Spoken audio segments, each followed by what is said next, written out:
బెంగాల్లో coal scam ఏంటి, ఇక్కడ చంద్రబాబు నాయుడు గారు చెప్తే ఈడీ సోదాలు ఏంటి, ఇవన్నీ కూడా విజయసాయి రెడ్డి ఏదో వ్యూహంలో ఇవన్నీ మాటలు మాట్లాడారా?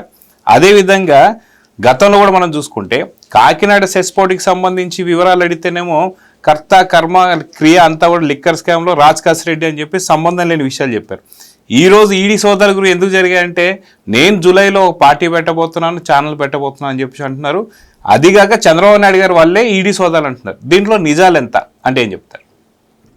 అంటే నువ్వైతే కుంభకోణం చేయొచ్చు, నీ మీద విచారణ అయితే చేయకూడదా?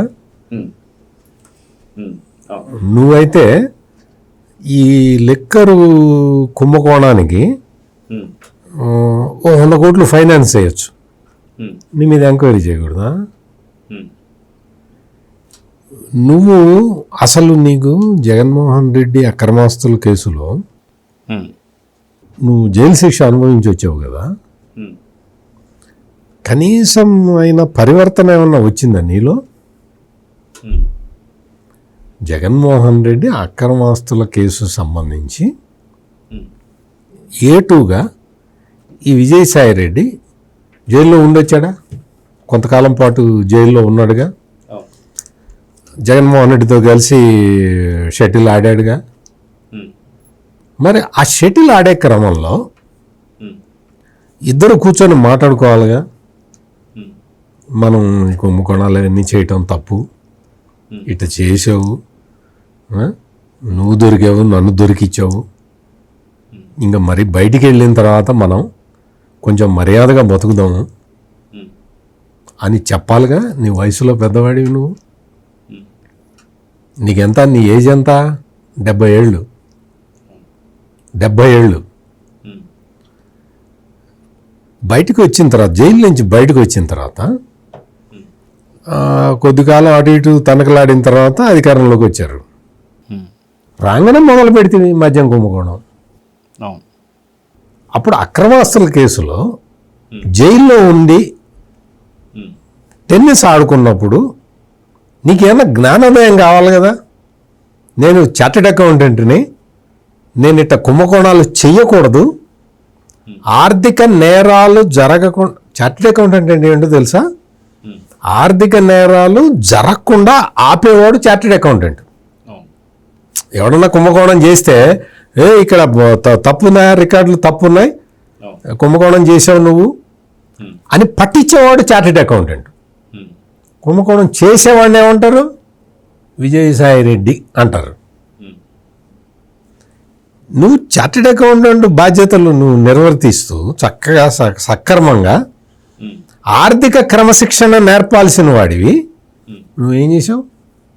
జగన్ కోనమాన్ నేర్పించు. అంటే అతనికి రాదా? అందరూ ఒకే తానులో గుడ్డలు. ఆ బట్ట ఒక 10 సంవత్సరాల ముందర పుట్టింది, ఈ బట్ట 10 సంవత్సరాల తర్వాత పుట్టింది. అంత ఒకటే తాను. వాళ్ళకి ఎవరికి ఇది ఆర్థిక నేరం ఇట్ట చెయ్యి అట్ట చెయ్యని ఎవడికి చెప్పక్కర్లా, అందరూ తురుముఖాన్లే. నీకు బయట జైలు జీవితం గడిపి బయటకు వచ్చిన తర్వాత కొంచెం శుద్ధంగా బతుకుదాం అన్నది లేకుండా ఏం చేసావు? 100 కోట్లు లిక్కర్ స్కామ్ ఇంట్లో మీటింగ్ పెట్టి, అందరినీ కూర్చోబెట్టి మీటింగ్ పెట్టి, అందరూ తెలియలే కదా, తురుముఖాన్లే కదా, ఎవడు సొంత డబ్బులు జేబులో నుంచి బయటికి తీయలే. అందుకని విజయసాయి రెడ్డికి చెప్పారు 100 తీసుకురాపో అని. వెళ్ళి వాళ్ళ అల్లుడు వాళ్ళ అన్నని అడిగి 100 తెచ్చాడు. అంటే డబ్బులు నీకెంత కాన్ఫిడెన్స్ లేకపోతే ఆ కుంభకోణం మీద నువ్వు 100 కోట్లు పెట్టుబడి పెడతావా? ఆ లెక్కలన్నీ బయటికి తీయటానికి ఎన్ఫోర్స్మెంట్ డైరెక్టరేట్ వచ్చింది. అని చంద్రబాబు ఏం చేస్తాడు? చంద్రబాబు ఆపాలా? ఎన్ఫోర్స్మెంట్ డైరెక్టరేట్ వాళ్ళు వస్తుంటే లేదు విజయసాయి రెడ్డికి బాగా నిఖార్సైన తెల్ల జుట్టు ఉంది, ఆయనకు తెల్ల జుట్టుతోటి గడ్డం కూడా ఉంటుంది, అందుకని ఆయన దగ్గర పోవద్దని చెప్పాలా? ఏం మాట్లాడుతున్నావు విజయసాయి రెడ్డి? ఏమనుకుంటున్నావు? నీకు ఎన్ఫోర్స్మెంట్ డైరెక్టరేట్ వాళ్ళు వచ్చిన తర్వాత ఏవో దొరుకుంటాయి, మంచి కాగితాలు దొరుకుంటాయి, మంచి ఆదర్శవంతమైన కాగితాలు ఏవో దొరుకుంటాయి. ఆ కాగితాలు దొరికినాయి అన్న ఉక్రోషంలో చంద్రబాబు నాయుడిని పట్టుకొని నానా మాటలు. పోయే వయసు వచ్చింది, మంచి పనులు చేసిపో అంట. నీకే నువ్వేం 16 ఏళ్ళ పిల్లాడివా? నీకు ఆయనగా 6 ఏళ్ళు తేడా. ఆయనకి 76, నీకు 70. నువ్వేం 1000 ఏళ్ళు బతుకుతావా? నువ్వు మంచి పనులు ఎందుకు చేయట్లే?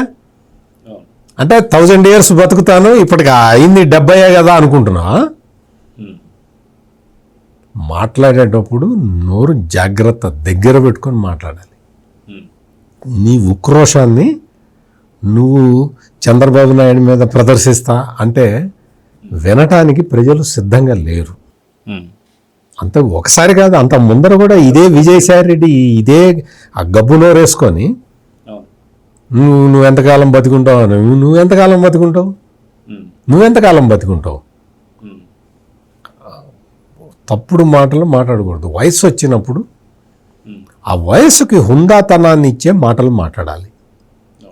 నువ్వు నీ కుంభకోణాలు, నీ పుట్టుకే కుంభకోణం, నువ్వు మొత్తం అన్ని కుంభకోణాలే, ప్రతిదీ కుంభకోణమే.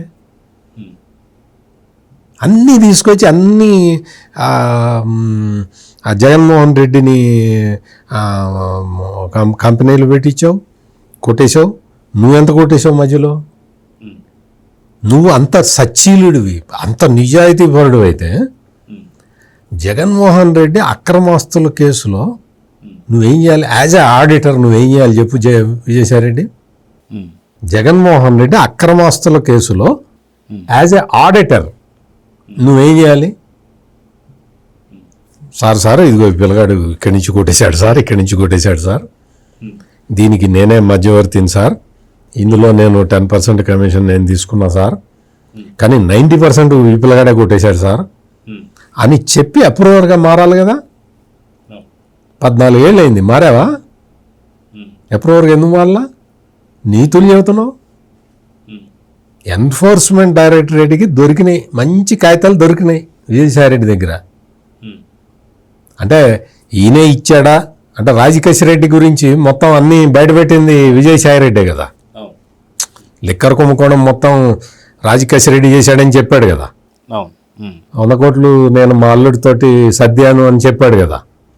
వాటికి సంబంధించిన కాగితాలన్నీ దొరుకుంటాయి.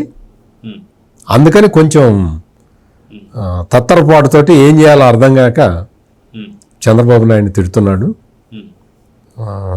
ముందు మంచి పనులు చేయటం అనేది విజయసాయి రెడ్డి నేర్చుకోవాలి. కనీసం ఈ 70 ఏళ్ల వయసులో అయినా నేర్చుకో. ఉంది కదా చచ్చినంత కట్టుకుపోయినంత ఆస్తి ఉంది. ఏం చేసుకుంటావు? ఆ డబ్బులన్నీ ఏం చేసుకుంటావు? కనీసం పేదలకు ఖర్చు పెట్టి నీ చేసిన పాపాలకి పరిష్కారంగా పేదలకు ఏదైనా ట్రస్ట్ పెట్టు. విజయసాయి రెడ్డి వేణుంబాగం విజయసాయి రెడ్డి ట్రస్ట్ అని పెట్టి పేదవాళ్ళకి సాయం చేయి. ఇప్పుట మళ్ళీ వచ్చి పేపర్ పెడతాట, పార్టీ పెడతాట. ఈ కర్మ ఆంధ్రప్రదేశ్కి దాపురించిన దరిద్రాలు ఇవన్నీ. Please subscribe to Leo news for more videos.